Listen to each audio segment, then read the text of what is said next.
मतलब आप ये कहना चाहते हैं तिवारी जी कि मेडे मेडे मेडे जब उसके पहिए नहीं बंद हुए उसी टाइम अंदाजा लगा लिया था हवाई जहाज के कैप्टन ने कि कोई बहुत ज्यादा गड़बड़ है। अब ये देखिए, पहिया जो होता है जैसे टेक ऑफ करते हैं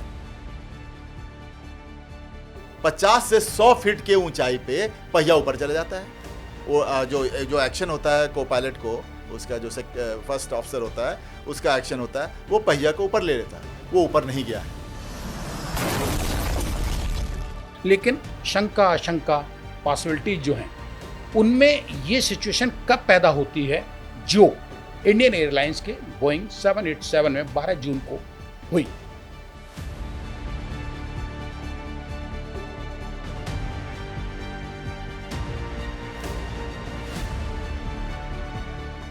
लेकिन ये संभावना चिड़िया वाला इसलिए नहीं आ पा रहा है क्योंकि जैसे चिड़िया अगर लगती है दोनों इंजन में लगना पड़ेगा। एक इंजन से जहाज टेक ऑफ कर जाएगा और वापस आके लैंड भी कर सकता है इमरजेंसी में। अच्छा, दोनों इंजन को फेल होना पड़ेगा इसको क्रैश करने के लिए।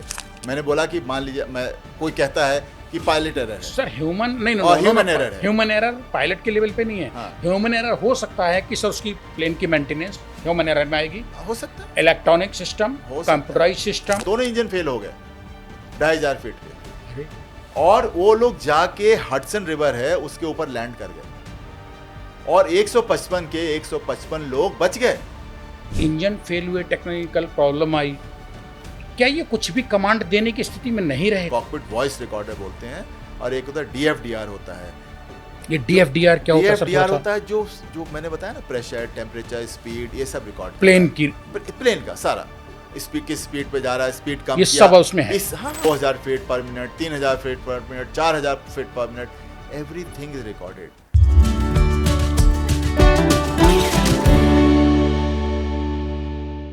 नमस्कार, मैं हूं आपका हमजुबान संजीव चौहान और इस वक्त आप बने हुए हैं स्टेट मिरर हिंदी पर देखने के लिए अनफिल्टर्ड अड्डा यानी पॉडकास्ट। आज हमारे खास मेहमान हैं अनिल तिवारी, भारतीय वायुसेना के पूर्व एयर वाइस मार्शल, जिन्होंने 35 साल भारतीय वायुसेना को अपने जीवन के हंसते हुए दिए। स्वागत है अनिल तिवारी जी। नमस्कार संजीव जी, थैंक यू, आपने हमको बुलाया इस पॉडकास्ट के लिए, बहुत बहुत धन्यवाद। शुरुआत करते हैं अहमदाबाद में प्लेन क्रैश, क्या कारण रहे होंगे सर, क्या वजह रही होंगी? ओके, एक बार फिर आपके सारे श्रोतागणों को मेरा नमस्कार और आपको भी मेरा नमस्कार। ओके, सो जो आपने अहमदाबाद के बारे में पूछा है, एक बहुत ही दुखद घटना हुई है जिसमें इतने लोगों की जान गई है। जो जहाज़ में बैठे थे उनकी जान तो गई है, नीचे जो अनअवेयर थे, जो अपने काम को कर रहे थे, जो डॉक्टर्स थे, उनके दूसरे लोग थे, अचानक ऊपर से एक गोला, आग का गोला गिरा और उनकी सारी दुनिया तहस नहस हो गई है। तो ये बहुत दुखद घटना है। जहाँ तक आप पूछ रहे थे कि कारण क्या हो सकता है, देखिए, जहाज़ जो भी चीज़ है, जहाज़ है, उड़ेगा, कुछ प्रॉब्लम आ सकती हैं। कभी ज़मीन पे प्रॉब्लम आ जाती है, कभी हवा में प्रॉब्लम आ जाती है, बट ऐसा प्रॉब्लम आ जाए जिसमें जहाज़ ध्वस्त हो जाए और नीचे गिर जाए और सबका देहांत हो जाए, बहुत बहुत बहुत ही कम होता है। आप कारणों के बारे में पूछ रहे हैं, देखिए, जहाज़ आपको भी पता है, अभी तो सारे लोगों को पता चल गया है, इंक्वायरी टीम बैठ गई है और एक उसके अलावा भी गवर्नमेंट ने एक बहुत हाई लेवल कमेटी गठन किया है, जो इसके पहले कभी नहीं हुआ है। किसी भी एक्सीडेंट में इसके पहले कभी नहीं हुआ है। वो अलग अलग मुद्दों को देखेंगे, सबोटाज है, क्या हुआ, कैसे नहीं हुआ। जो इंक्वायरी टीम है, जो एआईबी टीम है, जो डीजीसीए की टीम है, वो अपना अलग देखेंगे, टेक्निकल उसमें देखेंगे, और ये उनका एक बहुत हाई लेवल टीम है, अलग देखेंगे। अब आप पूछ रहे थे कि हुआ क्या है। देखिए, जहाज़ अपने टैक्सी किया है, सब कुछ ठीक था। टेक ऑफ में रोल किया है, सब कुछ ठीक था। टेक ऑफ किया है, उस समय तक सब कुछ ठीक था।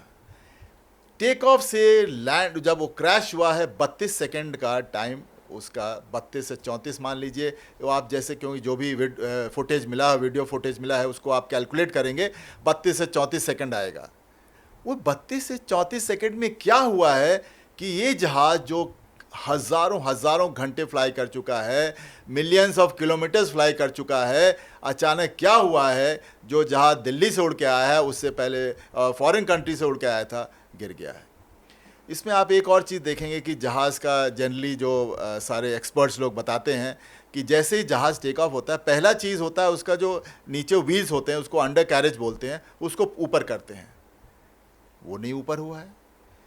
कैप्टन ने मेडे कॉल दिया है, मेडे मेडे मेडे मेडे कॉल कैप्टन तभी देता है किसी भी जहाज़ का जब वो बहुत ही इमरजेंसी में हो, मतलब बहुत इमरजेंसी है। मतलब आप ये कहना चाहते हैं तिवारी जी कि मेडे मेडे मेडे जब उसके पहिए नहीं बंद हुए उसी टाइम अंदाजा लगा लिया था हवाई जहाज के कैप्टन ने कि कोई बहुत ज़्यादा गड़बड़ है। अब ये देखिए, पहिया जो होता है जैसे टेक ऑफ करते हैं 50 से 100 फीट के ऊंचाई पे पहिया ऊपर चला जाता है।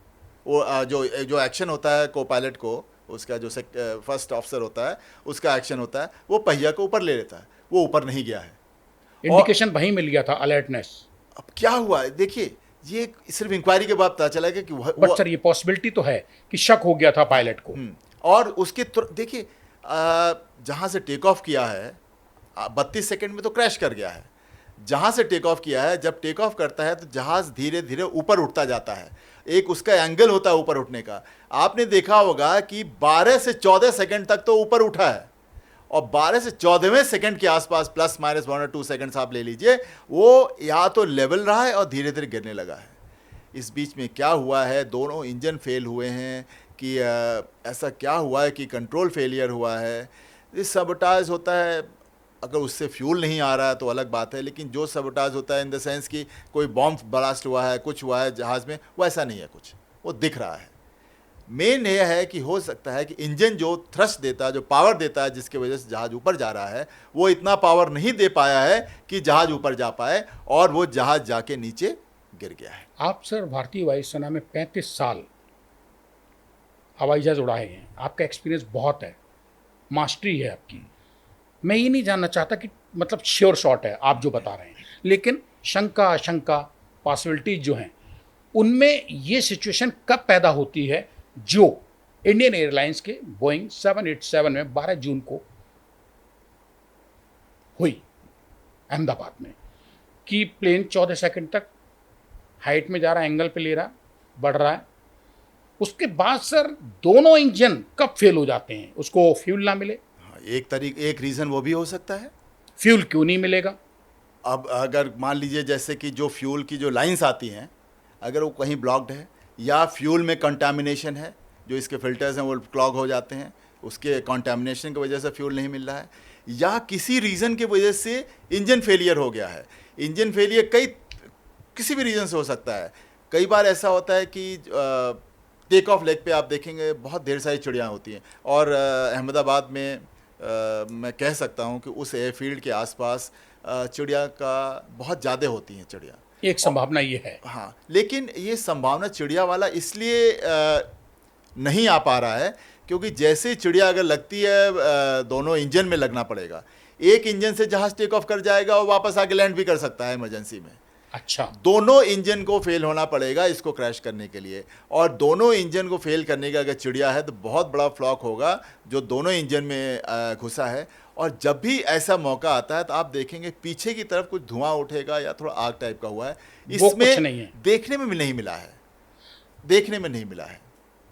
Air vice marshal Anil Tiwari साहब, क्या पॉसिबिलिटी है कि किसी ने ड्यूरिंग फ्यूल फिलिंग जो फ्यूल टैंक से इंजन को हवाई जहाज के सप्लाई होती है, जो रूट है, वो कहीं ब्लॉक कर दिया हो, वो दबाया जा सकता है किस तरीके जैसे मैंने कहा ना कि कुछ भी पॉसिबल है, कुछ भी। अभी आप श्योर शॉट नहीं कह सकते हैं कि इसके वजह से, लेकिन ये आशंका हो सकती है, ये भी आशंका हो सकती है। इंजन में कुछ खराबी आई है, वो भी आशंका हो सकती है। कहीं कुछ और पर्सनल गलती हो गई है, ये भी आशंका हो सकती है। पर्सनल गलती आपने बोली, मैं जानना चाहूंगा सर, आपने इतने हवाई जहाज उड़ाए पूरी जिंदगी, 35 साल, 3 दशक बहुत होते हैं, कि क्या ये ह्यूमन एरर भी हो सकता है अहमदाबाद प्लेन क्रैश में? वो पायलट अभी जिंदा नहीं है, दोनों स्वर्गवास हो चुका है। मैं ऐसा कुछ नहीं कहना चाहूँगा जिसको वो पायलट आके डिफेंड नहीं कर सकते हैं।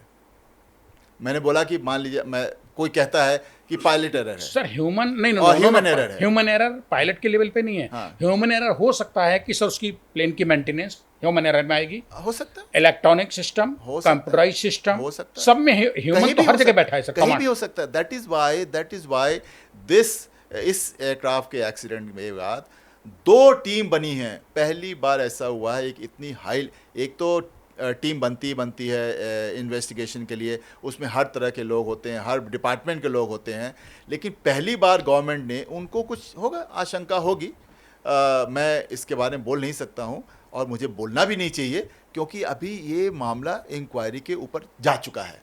एक सीट है जिसमें कि एक इंडो ब्रिटिश नागरिक जो है वो बच गया है जीवित, जी जो कि कहते हैं एग्जिट गेट की सीट पे जी 11A या A11 पे बैठा हुआ था। हाँ जी। ये क्या मतलब जीवन दाता सीट है हवाई जहाज़ों में दुनिया के? ये नंबर भाग्यशाली नंबर है क्या? नहीं, अब आपको बताऊं, जब ये एक्सीडेंट हुआ था और ये पता नहीं चला था कि कोई जिंदा बचा हुआ है। मैं किसी स्टूडियो में बैठा हुआ था और बात हो रही थी, मैंने यही कहा, हमने कहा भगवान से मनाइए, एक मिराकिल होगा अगर इसमें से कोई बच सके, बट फिर भी हम भगवान से मनाएंगे, ईश्वर बचा लो, जितने लोगों को बचा सकते हैं आप बचा लीजिए। और ये एक मिराकिल है, एब्सोल्युटली मिराकिल है कि एक आदमी उसमें से बच गया है। और वो कह रहा है कि अच्छा 11A सीट के आसपास इमरजेंसी वो डोर होता है, इमरजेंसी डोर होता है, जो इमरजेंसी के टाइम में उसको खोला जाता है और लोग उसमें से फटाफट भरा करके निकलते हैं। तो इमरजेंसी डोर क्या हुआ है, इमरजेंसी डोर जब लड़ा है खुल गया है वो, और आग लगने से पहले वो इंसान, उसने, देखिए हर इंसान अपनी जान बचाने की कोशिश करता है। अभी आपने कुछ दिन पहले देखा होगा कि किसी मोहल्ले में, किसी बिल्डिंग में आग लग गई थी और काफ़ी ऊपर से उन्होंने 2 अपने बच्चों को और अपने खुद जंप कर गए, द्वारका दिल्ली। हाँ, क्योंकि आदमी होप नहीं छोड़ना चाहता है। वो उसने सोचा आग में तो मैं 100% मर जाऊंगा, आग लगी है तो आग में 100% मर जाऊंगा, लेकिन अगर मैं कूदूं शायद बच सकता हूं। ये बंदा, उसकी किस्मत अच्छी है, ईश्वर, अहमदाबाद प्लेन क्रैश में इसने बहुत ही अच्छे काम किए होंगे, बहुत अच्छे इसके वो रहे होंगे, पुण्य किए होंगे, जो ये बच गया है।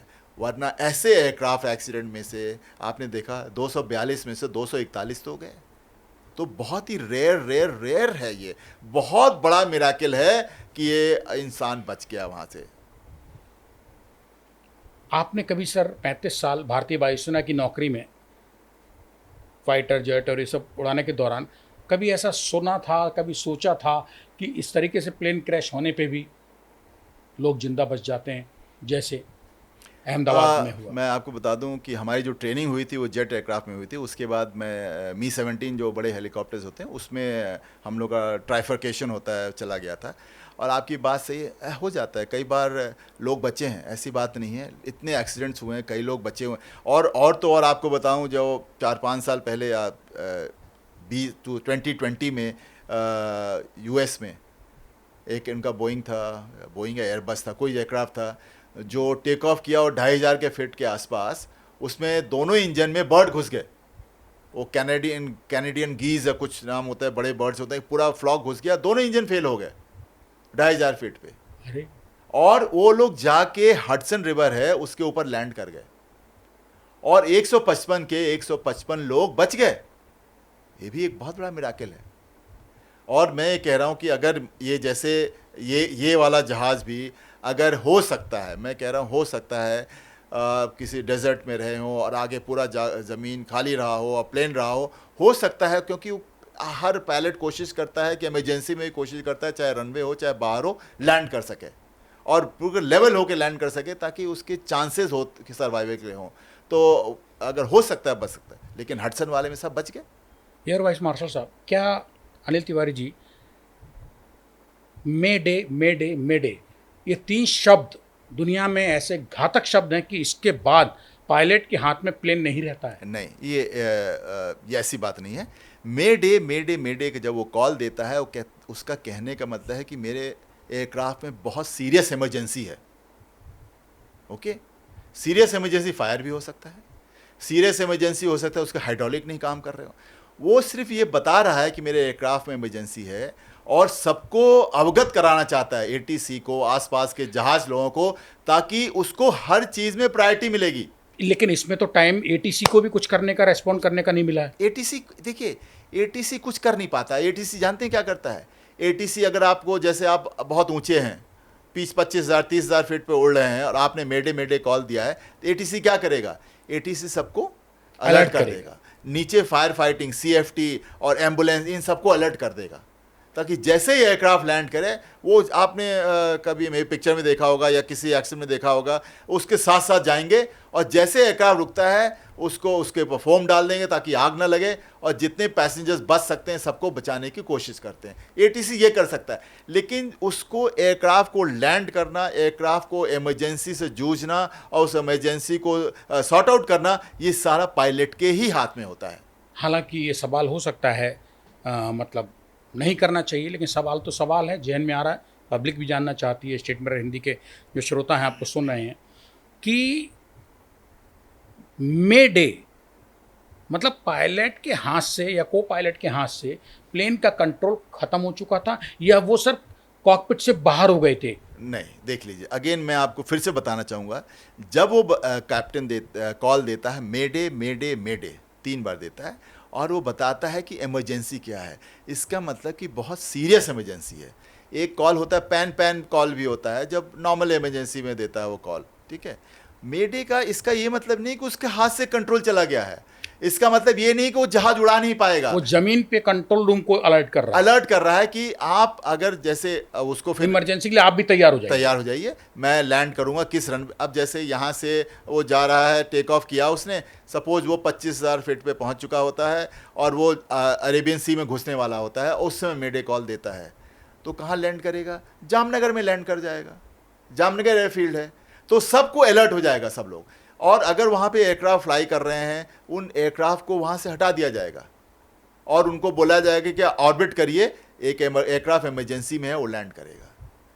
अगर इमरजेंसी ऐसी हो गई कि आप 36,000 फीट पे हैं, आपका फायर है, आपने फायर को कंट्रोल करने की कोशिश की, तरीके होते हैं और नहीं हो पाया, एयरक्राफ्ट जल गया, that is a different aspect. अगर स्टेट मिरर हिंदी भारतीय वायुसेना के पूर्व एयर वाइस मार्शल से बात ये पूछे कि दोनों पायलट को पायलट जी, ये सर इंजन फेल हुए, टेक्निकल प्रॉब्लम आई, क्या ये कुछ भी कमांड देने की स्थिति में नहीं रहे थे? नहीं, अब आप ध्यान देख लीजिए, बिल्कुल 12 सेकंड क्या होता है, आप सोचते हैं 12 सेकंड खत्म। यस, आप अपने दिमाग में आप मेरा नाम बोलिए और 12 सेकंड खत्म, और आप चाह रहे हैं कि 12 सेकंड क्या, उसके हाथ में कुछ नहीं है, 2-3-4 सेकंड तो उसको लग जाते हैं कि पता करने समझने में क्या हुआ क्या है, चाहे कितना भी एक्सपीरियंस हो, दैट टाइम डजंट स्टॉप, चाहे कोई भी इमरजेंसी हो। सर क्या इस तरीके के प्राइवेट प्लेन्स हों चाहे एयरफोर्स के प्लेन्स हो, इनमें क्या इंजन कुछ गर्म भी होने के चांस रहते हैं, हीट कर जाता है, ऐसा भी रहता है? इंजन तो गर्म होगा, इतने हीट ओवरहीट जो नहीं, रेयर होता है, बहुत रेयर होता है, that is very rare, unless कि कोई फॉरेन ऑब्जेक्ट उसके अंदर घुस गया हो, जैसे बर्ड हिट हो जाता है तो उसमें हीटअप हो जाता है, अदरवाइज आप एक एयर वाइस मार्शल होने के नाते क्या सोचते हैं अपने शब्दों में, कुछ मतलब शॉर्ट में, जो पब्लिक समझ सके कि क्या क्या पॉसिबिलिटीज? मैं सिर्फ पहली बात तो ये बताना चाहूँगा कि हवाई जहाज़ से यात्रा सबसे सेफ यात्रा है। अगर आप कैलकुलेट करें कि मैं 5,000 किलोमीटर चला हूँ और शिप से चला हूँ, रोड से चला हूँ और एयर से चला हूँ, या 5 लाख किलोमीटर चला हूँ या 5 लाख घंटे चला हूँ, इसमें सबसे सेफ जो है वो हवाई यात्रा होती है। और मैं चाहूँगा कि अगर लोगों के अंदर ये भय का माहौल अगर हो गया है और उनको इस बात का भय है कि नहीं भाई एयर ट्रैवल नहीं करना चाहिए, तो ये प्लीज़ अपना भय निकाल दीजिए। ये बहुत ही रेयर एक्सीडेंट हुआ है, और ये इसके ऊपर आप ये ना अपना सोच मत बदलें कि भाई मैं एयर से ट्रैवल नहीं करूँगा। सबसे पहली बात ये है। दूसरी बात ये है कि इसके लिए 2 टीम गठित की गई हैं पता करने के लिए। एक सबसे बड़ी बात होती है ब्लैक बॉक्स मिल जाना। अगर ब्लैक बॉक्स नहीं मिला होता ब्लैक बॉक्स क्या होता है, अब मैं पब्लिक को बता दूं। ब्लैक बॉक्स ये होता है, अगर आप कॉकपिट में जो भी बात कर रहे हैं, कॉकपिट में आपस में बात कर रहे हैं, कॉकपिट से नीचे एटीसी कंट्रोल में बात कर रहे हैं, कॉकपिट से किसी दूसरे एयरक्राफ्ट से कंट्रोल, सारी रिकॉर्डिंग होती है। जहाज जैसे ही आप स्टार्ट करते हैं, सारा टेम्परेचर, प्रेशर, फ्यूल, क्या चीज़ कहाँ है, कैसे क्या, एवरीथिंग इज़ रिकॉर्डेड। कब कब प्रेशर ऊपर बढ़ा है, कब नीचे गया है, आप किस हाइट पे हैं, किस स्पीड पे हैं, सब कुछ रिकॉर्ड होता है फ्रॉम द टाइम आप स्टार्ट करते हैं टू द टाइम आप लैंड करते हैं। ब्लैक बॉक्स सर जो बातचीत है ऑडियो वो रिकॉर्ड करता है, वो भी। या सिस्टम कॉकपिट का पूरा प्लेन का अपने आप करता सब पूरी बात, दो चीज़ होती है, एक तो उसमें कॉकपिट वॉइस रिकॉर्डर बोलते हैं, और एक होता है डीएफडीआर होता है। है? ये डीएफडीआर क्या होता है सर? डीएफडीआर होता है जो जो मैंने बताया ना, प्रेशर, टेम्परेचर, स्पीड, ये सब रिकॉर्ड प्लेन की, प्लेन का सारा, स्पीड किस स्पीड पे जा रहा है, स्पीड कम ये किया, सब उसमें है। हाँ, इस सेकंड पे उसकी स्पीड इतनी थी, इस सेकंड पे कम हुई है, इस सेकंड पे ज़्यादा हुई है, इस सेकंड पे हाइट ये थी, इस सेकंड पे हाइट, मतलब प्लेन के अंदर प्लेन का कंट्रोल रूम जो है, रिकॉर्डर, वो ब्लैक बॉक्स है। Everything is recorded. एंड जो सीवीआर है, कॉकपिट वॉइस रिकॉर्डर, आप क्या बात कर रहे हैं, आप क्या इंस्ट्रक्शन दे रहे हैं, आपको क्या इंस्ट्रक्शन मिल रहा है, एवरीथिंग इज रिकॉर्डेड। लेकिन sir, and this helps in finding out कि भाई किस लिए एक्सीडेंट हुआ है, क्यों हुआ है, कैसे हुआ है। और अगर ये ब्लैक बॉक्स नहीं मिलता, जैसे आपको मैं बता दूं, बहुत सालों पहले एक AN-32 का एक्सीडेंट हुआ था बे ऑफ बंगाल पे, आज तक उसका ब्लैक बॉक्स नहीं मिल पाया, और आज तक हमें नहीं पता चल पाया है कि वो हुआ क्या उस एयरक्राफ्ट में। अचानक एयरक्राफ्ट हवा से गायब था। वो किसका, प्राइवेट था? नहीं, हमारे एयरफोर्स का ही था। तो किस ईयर की बात है सर ये? काफ़ी साल हो गए हैं, 10, मैं एग्जैक्टली नहीं, ये आइडियल अपने पोर्ट ब्लेयर की तरफ जा रहा था, पोर्ट ब्लेयर था, उसका ब्लैक बॉक्स नहीं मिल पाया, बहुत ढूंढा, बहुत सब कुछ किया। जबकि ब्लैक बॉक्स ये होता है कि वो सिग्नल देता है, वो पानी में भी रह सकता है, डिपेंडिंग 30 से 60 दिन, वो आग से भी 1100-1200 डिग्री टेम्परेचर भी होता है, वो भी सह सकता है, वो संभाल सकता है। और 2000 3000 सम नंबर है, उतने फोर्स का अगर जी फोर्स लगता है, वो भी वो बर्दाश्त कर लेता है और ठीक रहता है। वो कहना इतना मजबूत और इतना उसको ड्यूरेबल बनाते हैं, क्योंकि हर चीज़ उसमें रिकॉर्ड होती है, चाहे वो फ्लाइट एक्सीडेंट हो या ना हो, उसमें हर चीज़ रिकॉर्ड होती है। सर ये फ्लाई करने के बाद अहमदाबाद का जो एयर इंडिया का बोइंग 787 था, बहुत कम 400 फीट पे जा पाया था टेक ऑफ होके, और इतने में क्रैश कर गया। सवाल ये है कि इस ऐसी में इतने कम टाइम में ब्लैक बॉक्स में क्या कुछ मिल जाएगा कुछ? नहीं, आप बात नहीं समझ पाए। वो समझना चाहता हूं। हाँ, पहली बात तो ये है कि जहाज 625 फीट तक गया था, ठीक है। जहाज 400 फीट नहीं, नहीं, 625 था। वो जो उसके ऊपर आया हुआ है, जो जी। उसके फोटोज भी आए हैं, 625 है, ओके। उसके भी गया था। अब ब्लैक बॉक्स करता क्या है? ब्लैक बॉक्स जब उसने टेक ऑफ किया होगा, सपोज 140 नॉट पे टेक ऑफ करना है, तो जब उसकी स्पीड 0 से 140 गई होगी, उस पूरा रिकॉर्डिंग हो रही है। 140 पे सपोज 2.75 किलोमीटर पे रनवे के लेंथ पे टेक ऑफ हुआ, वो रिकॉर्ड हुआ होगा। वो किस हाइट, किस स्पीड से क्लाइम कर रहा है, वो रिकॉर्ड होगा। वो किस रेट ऑफ क्लाइम से, कि 2000 फीट पर मिनट, 3000 फीट पर मिनट, 4000 फीट पर minute, everything is recorded.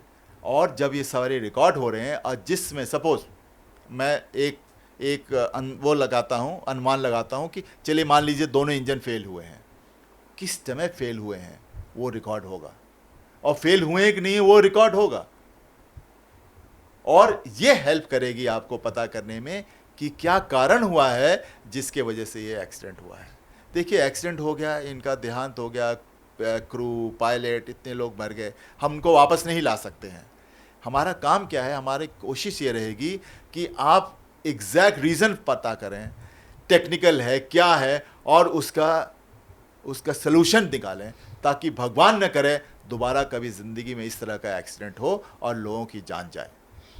Air vice marshal Anil Tiwari साहब, क्या ये संभावना है कि 787 बहुत पुराना हो गया था, मेंटेनेंस को लेकर उसके बहुत शुरू से अब तक कंप्लेंट्स थी, और मेंटेनेंस की कमी या कोई लापरवाही इस तरीके की मेंटेनेंस में, वो इस तरीके के हादसों का कारण बन जाता है? अच्छा, आप बोल रहे हैं बहुत पुराना हो गया जहाज़, ऐसा नहीं है। ये जहाज़ 2011 में पहली बार फ्लाइट में आया था। I think Nippon air Japan का है, उसने सबसे पहले उसका डिलीवरी लिया था, उसने फ्लाई किया था। हमारे पास शायद 2014 से है। बिल्कुल 10-11 साल फ्लाई किया। ये जहाज़ 25-25 साल फ्लाई करते हैं। लेकिन सर और मेंटेनेंस तो चाहिए। नहीं, आप मेंटेनेंस चाहे कहीं भी हो, छोटा जहाज हो बड़ा जहाज हो, मेंटेनेंस पूरा अच्छी तरह से होता है और हर लेवल पे चेक होता है। टेक्नीशियन चेक करेगा, उसका सुपरवाइजर चेक करता है, पायलट चेक करेगा, को पायलट चेक करेगा, सारे चेक करेगा। बिना हर चीज़ सर्विसबिलिटी के वो जहाज़ अपने बेस से निकलता नहीं है। आपको मैं बता दूं, सर ये चीज़ कौन बताएगा? इन्वेस्टिगेशन जब शुरू हो रहा है, इस तरीके के हादसों के बाद इन्वेस्टिगेशन शुरू होता है, उससे पहले कि प्लेन के फ्यूल में गंदगी, कचरा या सब आ पानी जाएगा, था, पता चलेगा। ये आपको यही तो बोल रहे हैं आपको। ये जब आप वेट कर लीजिए, थोड़ा वेट कर लीजिए, इस इंक्वायरी को ख़त्म होने दीजिए, एग्जैक्ट रीज़न पता चलेगा आपको कि क्या हुआ। फ्यूल का प्रॉब्लम हुआ, सेबोटाज हुआ है, इंजन फेल हुआ है, इंजन नहीं फेल हुआ है, कंट्रोल फेल हुआ है, कुछ भी हो सकता इसमें है। सर किसी मलाफाई इंटेंशन के तहत कोई काम तो नहीं किया गया है कि टाइमर लगाया और वो उतने टाइम में? देखिए, टाइमर लगाने वाली बात नहीं हो सकती है। पूछिए क्यों? क्योंकि इसमें 2 वीडियो रिकॉर्डिंग है। वो वीडियो रिकॉर्डिंग में आप देख रहे हैं जहाज उड़ रहा है, और अगर उसको ब्लास्ट होना ही था तो हवा में ब्लास्ट होता। वो जहाज उड़ रहा है, धीरे धीरे वो नीचे सिंक कर रहा है, और जब बिल्डिंग से लड़ा है तब जाके उसमें आग लगी, तब ब्लास्ट हुआ है। तो इसमें जो एक अब आप जो कहना चाह रहे हैं कि कोई बम रखा हुआ है या कोई एक्सप्लोसिव डिवाइस रखा हुआ है, ऐसा नहीं प्रतीत होता है। इसको देख के, दोनों वीडियो को देख के ऐसा कुछ प्रतीत नहीं होता है, क्योंकि इतना टाइमर नहीं कोई लगा सकता है कि जाएगा और वो बिल्डिंग को टच करा, उसी समय ब्लास्ट हो रहा है। ब्लास्ट तो सर टच करने पे इसलिए कि होना ही था। हाँ, जब उसमें वो अलग चीज़ है, पेट्रोल वो अलग 1.25 लाख चीज़- लीटर भरा हुआ है। वो अलग चीज़ है, वो अलग चीज़। जो आप बोल रहे थे कि बॉम्ब वाला या एक एक्सप्लोसिव पॉसिबिलिटी वो सर, नहीं, not sure. No, it is not there. The video makes it very clear कि वो ब्लास्ट वाला, आईआईटी वाला या बॉम्ब वाला वो नहीं है। क्या सर जब प्लेन लैंड करके जाके खड़ा होता है, हैंगर की बात नहीं कर रहा हूँ मैं, रनवे की बात कर रहा हूँ, दिल्ली से प्लेन उड़ा, अहमदाबाद जाके रनवे पे खड़ा हो गया, तो जब वहाँ फ्यूल लेते हैं तो उस स्पॉट पे वो सीसीटीवी कैमराज में होता है पूरा? एवरीथिंग पूरा कवर्ड रहता है। Whole airfield is covered. आप बिल्कुल चिंता मत करिए उसके बारे में। Everything is covered and everything is monitored.